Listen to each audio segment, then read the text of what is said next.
বিশ্বের মুসলমান, এই ফিলিস্তিনের মুসলমান, এই ভারতবর্ষের মুসলমান, মায়ানমারের মুসলমান, বাংলাদেশের মুসলমান, পাকিস্তানের মুসলমান, চীনের উইঘুরের মুসলমান, সুদানের মুসলমান, আজকে কোন জায়গায় নিরাপত্তা নেই।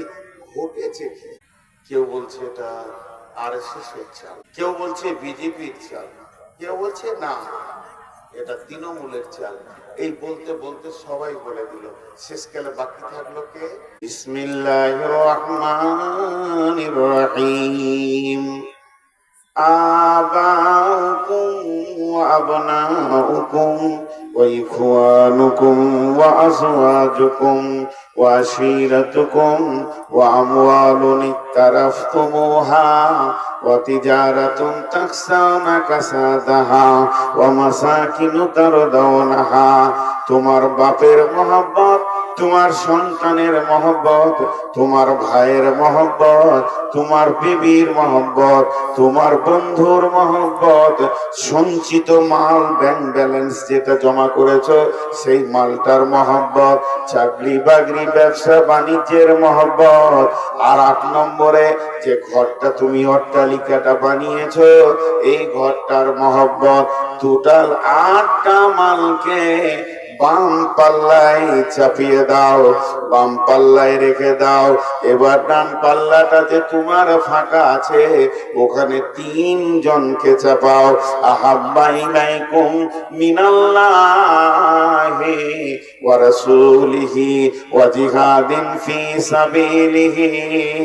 একটা আল্লাহর মহব্বত আর একটা রাসূলের মহব্বত, আর আল্লাহর দ্বীনকে আগে বাড়াতে হবে এ ব্যাপারের মহব্বতটা ওখানেই চাপাও।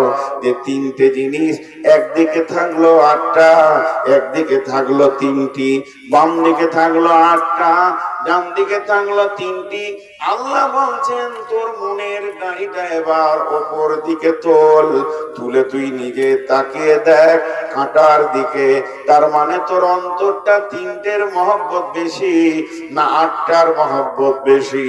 যদি ৩টের মহব্বত হয় তাহলে তুই ইমানদার, যদি ৮টার মহব্বত বেশি হয়, তুলনামূলক ৩টের মহব্বত যদি কম হয়ে যায়, আল্লাহ বলছেন তুই ফাসেক হয়ে গেলি। শুনেলে ফাতারাব্বাসু ফাতারাব্বাসু ফাতারাব্বাসু হাত্তা ইয়াতিয়াল্লাহু বিআমরিহি।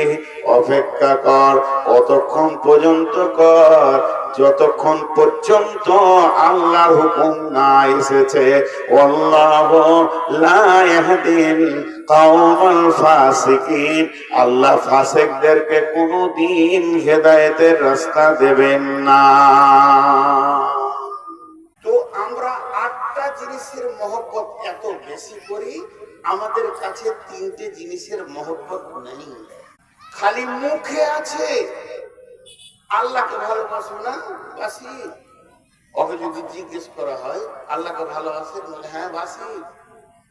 গত ৩ দিন আগে আমি জলসা করতে করতে বলছি যে বুকে হাত দিয়ে ১০০% ইমানদার হাত তুলে বলেন যে আমি এতটা পরেজগার, আমার উপরে আল্লাহ এখন রাজি আছে।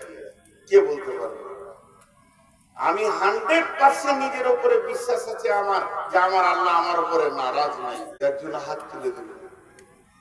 দেখছো দাঁড়িয়ে তোর মতো ফাঁসে কি করে হাত তুলে? আমি এত বড় দাড়ি রেখে হাত তুলতে পারছি না। তর্কে জিতা বড় আসান। আমি এনাকে বলছি পানি দেন। ভালো যদি বসত এই হালাতটা কেন? বিসমিল্লাহির রহমানির রহিম।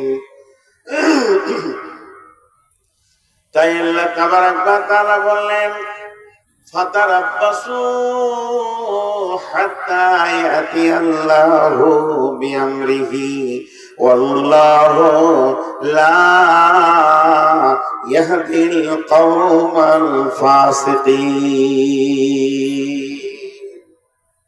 তোদের হালাত সব একটা কথা জিজ্ঞেস করব, আপনাদেরকে চিল্লাইতে হবে না, হালকা করে উত্তর দিলেই হবে। কোরআন মাজিদ, কোরআনুল কারীম আমার হাতে নাই, মনে মনে ধরে নেন। আল্লাহ আমাদেরকে পথ চলার জন্য দিয়েছেন। কোরআনুল কারীম আল্লাহ আমাদের পথ চলার জন্য দিয়েছেন। ওই কোরআনুল কারীমে বিসমিল্লাহ থেকে মিনাল জিন্নাতি ওয়ান নাস পর্যন্ত যত নিয়ম কানুন আদেশ নিষেধ যা দিয়েছেন এই বান্দার জন্য, তার গোলামের জন্য যথেষ্ট না কম দিয়েছেন? আল্লাহ কথা বলেন, যথেষ্ট দিয়েছেন না কম দিয়েছেন? যথেষ্ট। এবার পার্সেন্টেজ করেন আমার সঙ্গে, 100-তে 100 দিয়েছে না 100-তে 99 দিয়েছে? 100-তে 100। আলহামদুলিল্লাহ, আলহামদুলিল্লাহ, সুম্মা আলহামদুলিল্লাহ। আপনাদেরকে আমি বোঝাতে পারছি। এবার চলেন, আজ থেকে 1450 বছর পেছিয়ে যায় রসুলের যুগ, সাহাবীদের যুগে। সাহাবীদেরকে বেঈমান কাফেররা প্রশ্ন করত, এই এই তোরা কি করিস? হিয়ানত করে জিজ্ঞেস করত, তোরা কি করিস? ওরা উত্তর দিত, কোরআনে যা আছে আমরা তাই করি, কোরআনে যা আছে আমরা তাই করি। যদি ওদেরকে এরকম প্রশ্ন করত, এই তোদের কোরআনে কি আছে রে? আমরা হাত পা দিয়ে যা আমল করি তা কোরআনে আছে। চলে আসে কেন এখন 2026 সালে এপ্রিল মাসের 3 তারিখের রাতে? এখন যদি কোনো কাফের বেঈমান এসে স্টেজে উঠে আমাকে একবার বলে, মৌলভী সাহেব একবার মাইকটা দেন তো, 2 মিনিট, বেশি সময় নিব না, দিয়ে বললো হ্যালো, তো সালাম দিবে না? বেঈমান খ্রিস্টান ইহুদি, এই মুসলমানেরা তোমরা কি করো? উত্তরে বলতে পারবো না, কোরআনে যা আছে তাই করি।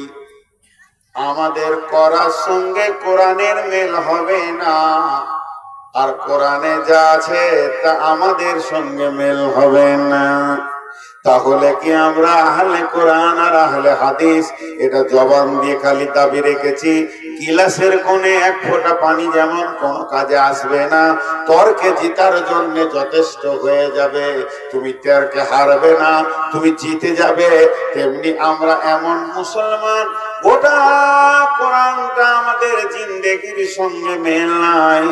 আজকে যদি কোরআন আমাদের জিন্দেগির সঙ্গে মেল থাকতো, পৃথিবীতে যত জাতি আছে সব এসে আমাদের কাছে উবুর হয়ে পড়তো। হতভাগা মুসলমান বেল কোরআন, আর তাদের চলা চরিত্র হয়ে গেল ইহুদি আর খ্রিস্টান। এরা মুখে দাবি করে আমরা মুসলমান, এদের চাল চলন হয়ে গেছে ইহুদি নাসারা খ্রিস্টান। অতএব আল্লাহ তাবারাক ওয়া তাআলা বলেছেন, জাহারাল ফাসাদু ফিল বাররি ওয়াল বাহরি বিমা কাসাবাত আইদিন নাস। জলের ভিতরে কিংবা স্থলে, সমুদ্র জলপথে স্থলপথে যত রকম ফাসাদ, যত রকম গন্ডগোল, যত ঝামেলা আসবে, হে মুসলমান তোমাদের হাতের কামায় তোমরা নিজেই বানিয়েছো, এটা তুমি অন্য কাউকে দোষ দিতে পারবে না। যাদের মাবুদ, যাদের মালিক, যাদের মুনিব হচ্ছে স্বয়ং আল্লাহ, সেই মুনিবের গোলাম যদি রাস্তায় মার খায়, সেই মুনিবের গোলাম যদি দুর্বলের কাছে মার খায়, তাহলে জানতে হবে এই দুর্বল কত দূর আমরা দিন ইসলাম থেকে সরে গেছি। যে আজকে আমাদেরকে, যাদের কাছে দিন নাই, ইসলাম নাই, দলিল নাই, তারাই আমাদেরকে শাসন করছি। একটা স্বপ্নের কথা বলবো। বিশ্বনবী হজরের নামাজ পড়ে মুক্তাদিদের দিকে ঘুরে বসে জিকির আজকার করতেন। কোন দিন বলতেন, কেউ স্বপ্ন দেখেছো? স্বপ্ন দেখেছো তো বলো, স্বপ্নের মানেটা আমি করব।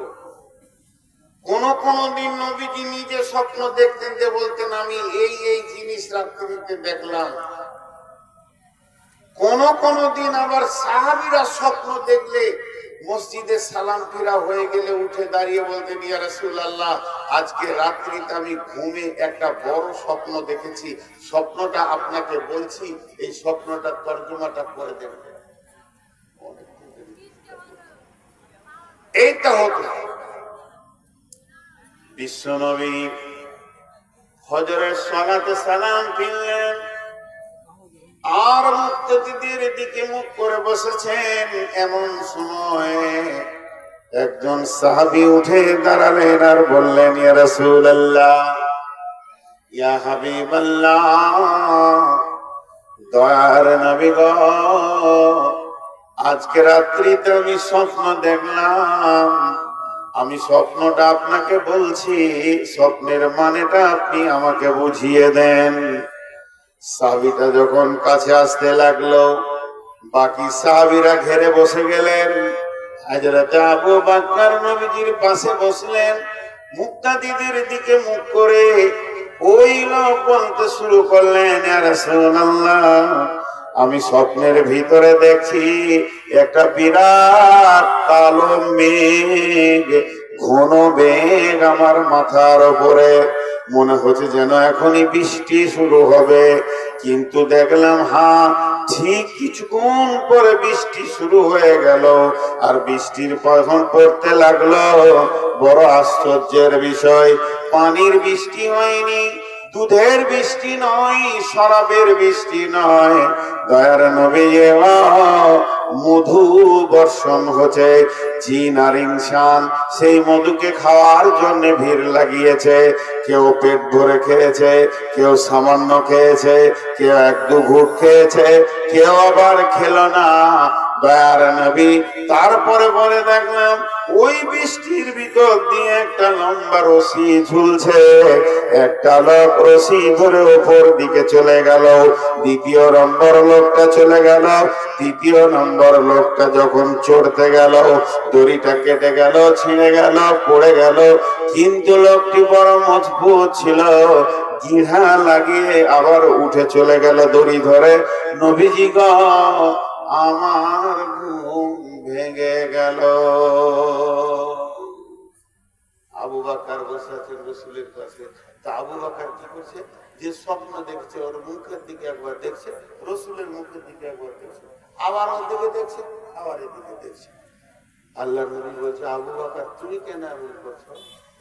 বলছে, হুজুর, ও স্বপ্নে কি দেখেছে এই মানেটা আমি করে দিতে পারবো। আমি আজকের স্বপ্নের মানেটা বলে দিতে পারবো, কিন্তু আপনি যদি পারমিশন দেন, ভুল হলে তো আপনি আছেন।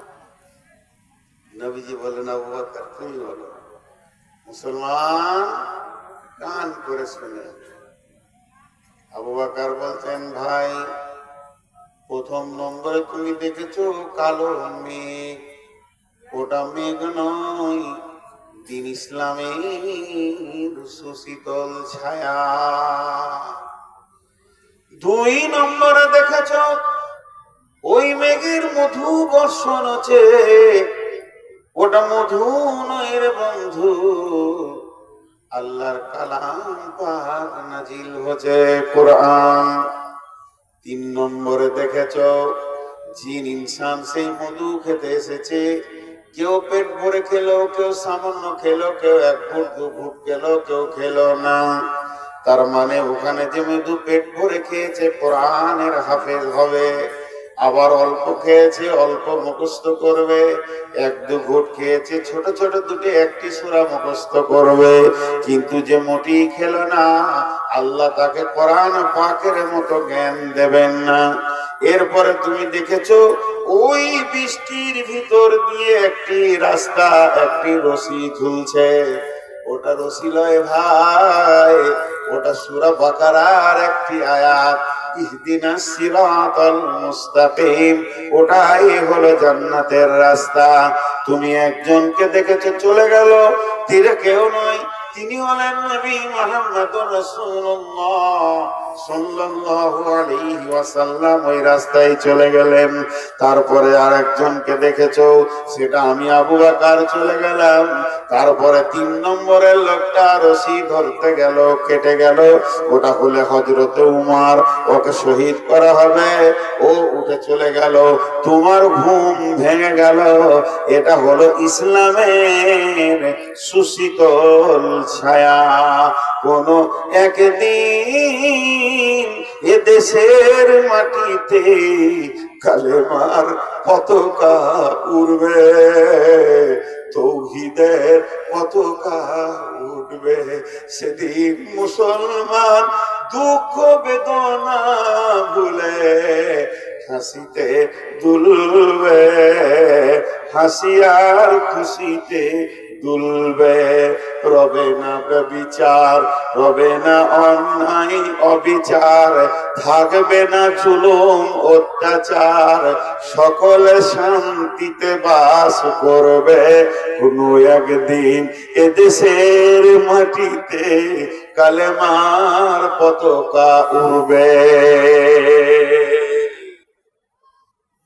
মুসলমান আমরা, হানসালা আমার অনেক ছোট, আমি ওর বড়। যখন ইসলামপুরে পড়তাম ও আমার জুনিয়র, আমি সিনিয়র। তো খুব খুশি হলাম মনিরামপুরে। এর আগে একটা প্রোগ্রামে এসেছিলাম, তাও ভালো লেগেছিল। মনিরামপুর ইরামির লোক শোনে, শোনে, বোঝে। এবং এটা হয়েছে কেন, এই 2-3টি গ্রামে, মনিরামপুর, নারায়ণপুর, ইলামি, তারানগর, উসমানগর, এগুলোতে আলেম আছে, বড় বড় জায়গিদ আলেম আছে, যোগ্য সম্পন্ন আলেম আছে। সেই আলেমদের শিক্ষা দোয়া পেয়েছেন বলে এখানকার মানুষ এরকম ভালো। আর অন্য জায়গায় চলে যান, ওই চলে গেছে। কিন্তু একটা কথা আফসোস করে বলছি, যতগুলি লোক বসে আছেন সবারই একটা মগজ আছে, সবারই একটা মগজ আছে, সবাই আল্লাহ দিয়েছে। তা আপনাদের মগজগুলো বলছে ইসলামী জালসায় চললাম, কিছু শুনবো, ভালো করে বসি। তাহলে এই লোকগুলো কি মগজ নাই যে দাঁড়িয়ে আছে? আমি ঢোকার সময় সবারই গায়ে হাত দিয়ে বসালাম, তাহলে এদের মগজগুলো এখন কি বলছে? আমার মাথা কাজ করছে। আমি একটু মেন্টাল ঢুকে বসছি, আবার ওই চেয়ারের পেছনে বসছি, খানিক পরে আবার এর এখন উদ্দেশ্যে বাড়ি থেকে বেরিয়েছি। দ্বিতীয় নম্বর, 1, 2, 3, 4, 5, 6, 7, 8, 9, 10, 11, 12, 13, 14, 14টা চেয়ারের দিকে আসবে। আপনার পেছনে লোক বসে আছে, আর আপনার বিবেকটা ঠিক করে বলছে যে ওর সামনে আমি চেয়ারে বসবো। এটা আপনাদের কাছে আমি শুনেছি। যদি আমার ভুল হয়ে যায়, চেয়ারটা করে আমার মাথায় মেরে দেয়, তোর হুঁশ নাই রে, ওর মুখে বসলাম, তা কি হলো? তো উঠেন, আরো উঠতে হবে। যতক্ষণ পর্যন্ত এই লোকগুলো আমার সাথে ক্লিয়ার না হবে, অতক্ষণ চেয়ার উঠাবে। পাছায় চেয়ার নিয়ে চলে যান আপনারা। আল্লাহ ওদেরকে যেন মওতের পর একটা করে চেয়ারের ব্যবস্থা করে দিবে। আর আপনারা এই লোকগুলো মরলে কবর একটা করে চেয়ার দিবে। অভ্যাস খারাপ। এই চেয়ারটি সরাও, ফের তুই বসবি নাকি? তুই নিজে বল, ছোট ছিল। এবার ভালো লাগবে যে লোকটি দেখতে পেয়েছি। আলহামদুলিল্লাহ। এখন আমি বায়ানের দিকে আগাচ্ছি। আজকে যেটা বলার নিয়ত করেছি, এই তুই বসবি না, তুই বসবি না, এই তোরা দুজনে বস, তোদের চামড়া মোটাটা আমি বুঝতে পেরেছি, বস। চামড়া মোটা বললাম তো বসলো। ওইদিকে গাড়িতে চেপে বসে আছে, ওর পাছায় বাঁদরের হাড় আছে। উঁচু জায়গা না হলে ওর পাছা যেন নিচে বসতে চাইছে, গাড়ির ওপরে বসে। কত রকম মানুষ, আর সবাই বদলে বদ। আমি আমার চোখে এবার এগুলো করে নসিব খারাপ। এখন যে আয়াতগুলো আপনাদের সামনে পড়েছি, কিছু কথা আপনাদেরকে খুব হৃদয়ের ভিতর থেকে বলবো। সাপে না কাটলে সাপের বিষের যাতনা মুখ দিয়ে বলে বোঝানো যাবে না। সাপে না কাটলে সাপের বিষের যাতনা মুখ দিয়ে বলে মানুষকে বোঝানো যাবে না। সেই জিনিসটা আপনাদের কাছে কিছু বোঝাতে চাইছি, যেটা পশ্চিমবঙ্গে চলছে। সারা পশ্চিমবঙ্গ জুড়ে মুসলমানদের উপরে কালো মেঘ এসেছে।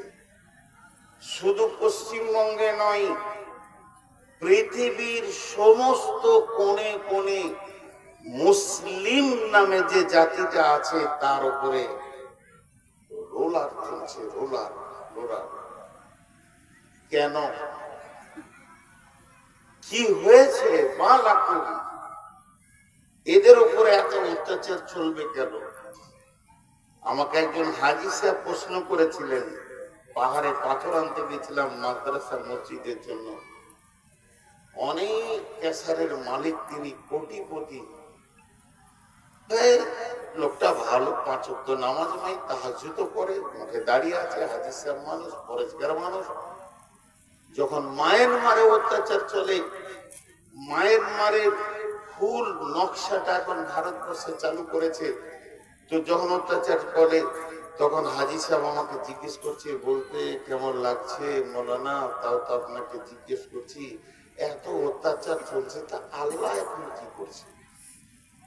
প্রশ্নটা ঠিক আছে, আমার আল্লাহ কি করছে?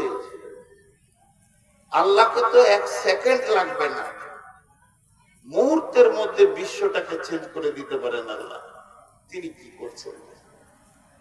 তা আজকে আপনাদেরকে সঙ্গে নিয়ে আমি বক্তব্য না রেখে একটা আত্মসমালোচনার দিকে নামবো। আত্মসমালোচনা, কিছু আলোচনা করব, পর্যালোচনা করব। ইসলাম মানে শান্তি, মুসলিম মানে শান্তি প্রিয়, সালাম মানে শান্তি। ইসলাম মানে শান্তি, ইসলাম মানে শান্তি। যেখানেই ইসলাম সেখানেই অশান্তি। মানের সাথে কাজের মেল হচ্ছে না। এর কারণটা কি? কে বলবে? কে বলবে কারণটা? অরিজিনাল অ্যাকুরেটি কারণটা কে বলতে পারবে? জি ভাই, শুধু ইসলামকে নিয়ে 2 কথা বলি।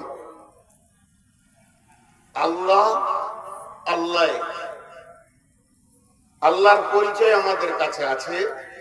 আল্লাহু আহাদ,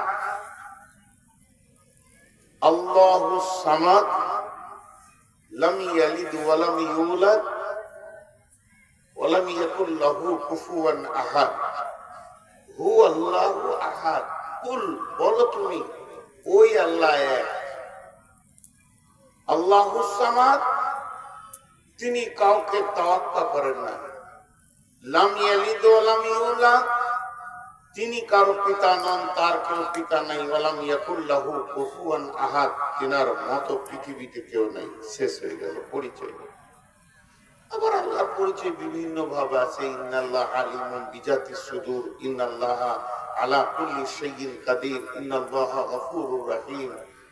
যে এগুলো কার্যক্ষেত্রে বিভিন্ন রকম সিফত বলা হয়েছে। আল্লাহকে আমরা চিনেছি, আল্লাহকে বুঝেছি, শেষ, যতটাই বুঝেছি।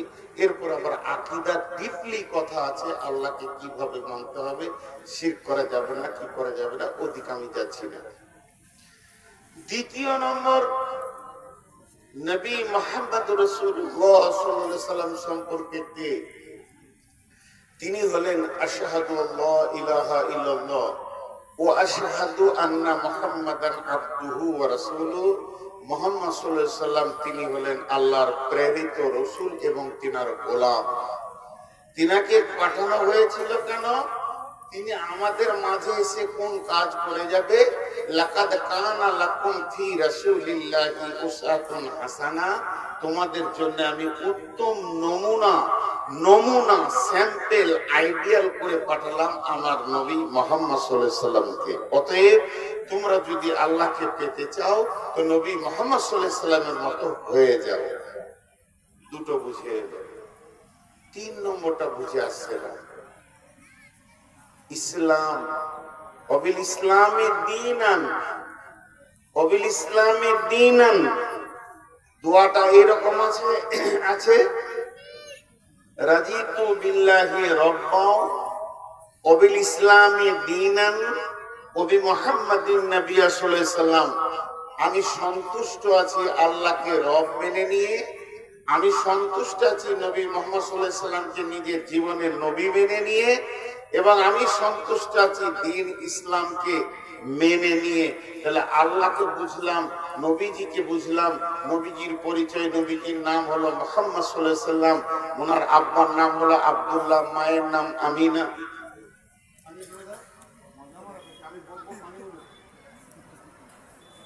এত পেশ লাগছে, চুপ করে বসে দাও, পানির 4টা বোতল দিবে, ঢুক ঢুক করে পানি খাবে, পানি নেই, ও যা আছে খাবে।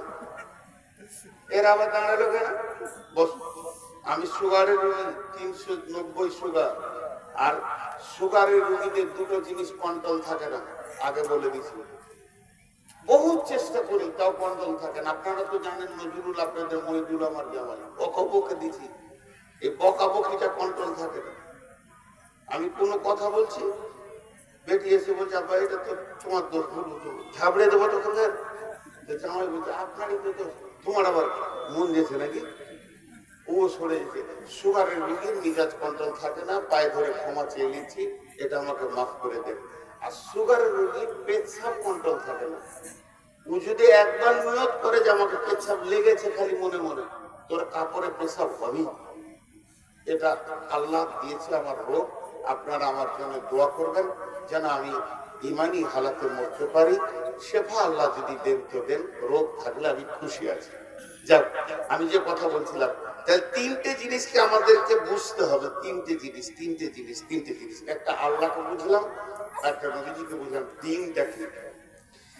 এবার দিন নিয়ে কথা বলছি। আপনারা হিন্দি ভাষী মানুষ, প্রাইমারি থেকে হিন্দি পড়েছেন, আমি বাংলা পড়েছি। দয়ে বানানটা একবার বলছি, দয়ে হস্যই দন্তন দিন, একটা বানান বললাম। দ্বিতীয়টা বলছি দয়ে বয়ে দীর্ঘি, এই দিক থেকে মারবে দন্তন দিন। দুটো দিনের তর্জমা আলাদা। এবার আল্লাহ তাহলে এটা কোন দিন বলছে? আল্লাহ কোন দিন বলছেন? দয়ে বয়ে দীর্ঘি না দয়ে হস্যি? আল্লাহর ভাষা যেদিক থেকে নেবেন কাজে লাগবে, কোন দিক থেকে বাদ যাবে না। আল্লাহর নামটা দেখেন যেদিক থেকে ধরবেন কাজে লাগবে, বিকৃতি হবে না। আল্লাহর নামটা যেদিক থেকে যেমন করে উল্টা পাল্টে ধরবেন তো আল্লাহর নামের কোন রকম কেউ বিকৃতি করতে পারবে না। তাহলে দয়ে হস্যই দন্তন দিন, দিন মানে হলো এইটা রাত, কালকে পূর্ব দিকে সূর্য উঠবে, পশ্চিম দিকে ডুববে, ওই সূর্য ওঠা থেকে ডুবা পর্যন্ত এটাকে বলা হচ্ছে দিন, আলো। আর এটা এখন রাত চলছে, সূর্য ডুবে গেছে, সূর্য ওঠা পর্যন্ত রাত। ইন্না দীনা ইনদাল্লাহিল ইসলাম, ইন্না দীনা ইনদাল্লাহিল ইসলাম, আল্লাহর কাছে মনোনীত দিন হচ্ছে ইসলাম। যদি দয় হস্যই দন্তন দিন লেন, দিনের আলো যদি এইটাকে তর্জমা করেন, এর ব্যাখ্যা কেমন হবে? দিন যখন চলে আসে তখন রাস্তাঘাট আমরা চোখে দেখতে পাই, আর রাত যখন চলে আসে আমরা সব জিনিস দেখতে পাই না। তার কারণ দিন যখন চলে আসে, ওটা আমার মা, ওটা আমার খালা, ওটা আমার বিটি, ওটা আমার বিবি, ওটা আমার নানি, এটা আমার আব্বা, এটা আমার ভাই, এটা আমার বন্ধু, সব পরিষ্কার, রাস্তা পরিষ্কার, বাইক চালাবো তো খালটা দেখতে পাবো, এর নাম হলো দিন। আর রাত, রাত মানে মা গেল না খালা গেল, চাদর পরে বুঝতে পারলাম না, বেটিটা গেল মনে হচ্ছে না, বোনটা গেল, এটা ভাই না বন্ধু। আর রাতে এখান থেকে গোদাই উপরে যাবো, আমার রাত লাইট নেই, সাইকেল চালিয়ে 40 বার খালে খালি খড়াক খড়াক করে পড়লাম, রাত মানে কিছু দেখা যায় না। এই তর্জমা যদি নেন তাহলে দিন মানে দাঁড়াবে যার কাছে দিন আছে তার কাছে হালাল হারাম পরিষ্কার আছে, এটা হালাল না এটা হারাম ও দেখতে পেয়েছে। আর যার কাছে দিন নাই জানতে হবে ও আঁধারে আছে, তখনই জুয়ো খেলবে, তখনই মদ খাবে, তখনই নামাজ পড়বে, ফের তখনই কোথা টক্কর লাগিয়ে দিবে, লুচ্চা লাফাঙ্গারি করা বেড়াবে। তার মানে বোঝা যাবে এর কাছে দিন নাই, এর কাছে দিন আছে। এই হারাম থেকে নিজেকে বাঁচাচ্ছে, তার মানে এর ভিতরে আলো ঢুকেছে, এর ভিতরে আলো ঢুকেনি। একটা তর্জমা সাল্লাম। আর দয়ে বয়ে, দয়ের সাথে বকে পাছে লাগিয়ে দিতে হবে যে দীর্ঘি দন্তন দিন, এর আবার 19টা মানে আছে, একটা দুটা নয়, 10 আর 9 19, তার মধ্যে দু একটা বলছি। দিন মানে অনুগত্য, দিন মানে প্রভুত্ব, দিন মানে শাসন বিচার, দিন মানে রাষ্ট্র শাসন, দিন মানে চলাফেরা, দিন মানে বোঝ, দিন মানে সমাজ, দিন মানে রুলস, দিন মানে প্রসিডিওর, দিন মানে আপনার কিরা আইন, আইন চলাফেরার আইন, সবগুলো আপনি দেখেন মিলিয়ে এলেন। দিন কার? আল্লাহ। আইন চলবে কার? আল্লাহ। দিন কার? আল্লাহ। দিন দিয়েছে কে? আল্লাহ। হুকুম চলবে কার? আল্লাহ। শাসন চলবে কার? আল্লাহ। আল্লাহ ছাড়া কারো শাসনে চলা যাবে না। এর মানে হলো দিন। এর নাম রাখা হলো ইসলাম। এতক্ষণ বলছিলাম দিন, এটা বেটা ছেলে, এটা মেয়ে ছেলে, নামটা এতক্ষণ বলিনি। এর নাম খাদিজা, ওর নাম আব্দুস সবুর। বেটা ছেলে দিন এতক্ষণ বললাম, কিন্তু আমাদের দিনের নাম হলো ইসলাম। ইসলাম ইসলাম ইসলাম মানে শান্তি, কিন্তু হয়ে গেছে অশান্তি। কেন গো? কেন? এই কেন তো 1 মিনিট বার করি। 10 জন বুদ্ধিজীবী বসেছে ঝাড়খণ্ডে, মনিরামপুর, ইলামি, তারানগর মিলে এরা বুদ্ধি করে এরকম একটা সভা করে গোটা ঝাড়খণ্ডের ব্রেলিয়ান বুদ্ধিমান উচ্চ যোগ্য 10টা মুসলিম ছেলেকে এনে হাজির করেছে, যারা গোটা ঝাড়খণ্ডের মধ্যে দামি ব্রেলিয়ান। ওদেরকে একটা টেবিল করে দিয়ে গোল করে বসিয়ে দিয়েছে। ওদের কাছে একটা প্রশ্ন ছুড়ে দিয়েছে যে আজকে মুসলমানরা কেন মার খেয়েছে, এটা খুঁজে বের করো। তোমরা এইটা খুঁজে বের করো। তুমি বিদেশ থেকে ইঞ্জিনিয়ারিং পড়াশোনা করে এসছো, তুমি আমেরিকা থেকে ডাক্তারি পড়াশোনা করে এসছো, তুমি না মুসলিম সন্তান, তুমি বিদেশ থেকে আন্তর্জাতিক ব্যারিস্টার হয়েছো, তুমি বিদেশ থেকে হাকিমি শিখে এসছো, তুমি বিদেশ থেকে সব থেকে বড় পণ্ডিত হয়েছো, তুমি প্রিন্সিপাল হয়েছো, তুমি প্রফেসর হয়েছো। তোমাদেরকে গোটা ঝাড়খণ্ড ছেঁকে চুনাও করে 10টাকে এনেছি, শুধু এই সমস্যাটাকে খুঁজে বের করে দিতে হবে, আর এর সমাধান কি সেটাও বের করে দিতে হবে। 10 জন বসেছে, ওদের পাশে কেউ যাচ্ছে না। 10 ঘন্টা টাইম দেওয়া হচ্ছে, পানি দেওয়া হচ্ছে, খাবার দেওয়া হচ্ছে। বের করো, বের করো। এই রোগটাকে যতক্ষণ না বের করতে পারবে ততক্ষণ পর্যন্ত এর শেফার ওষুধ খুঁজে পাওয়া যাবে না। আপনি আপনার গ্রামের ডাক্তারের কাছে যান, 50টা গুলি দিয়ে দিবে, ট্যাবলেট যেটা হোক একটা কাজে লেগে যায়। যদি পাস করার ডাক্তার কাছে যান, বুঝে সুঝে 2, 5টা 10টা লিখবে। কিন্তু ব্যাঙ্গালোরের ডাক্তার কাছে যান, ওদের কাছে মানুষ কেনে যায়, ওদের কাছে মানুষ গেলেই ওষুধ লিখবে না। আগে 1 দিন 2 দিন চেক আপ করবে, খালি চেক আপ। আমি একবার গেছি, 4 দিন খালি বডি চেক আপ করছে, ওষুধ লিখছে না। বলছে আরো দিন থাকো, আর এক দিন রহিয়ে। এই করতে করতে 4 দিন 5 দিন পর গোটা বডিটা খুঁজে বার করে আমার রোগ বার করে তারপরে প্রেসক্রিপশন লিখলো। এটা হচ্ছে ওদের বুদ্ধি। এদেরকে বলছি যে সারা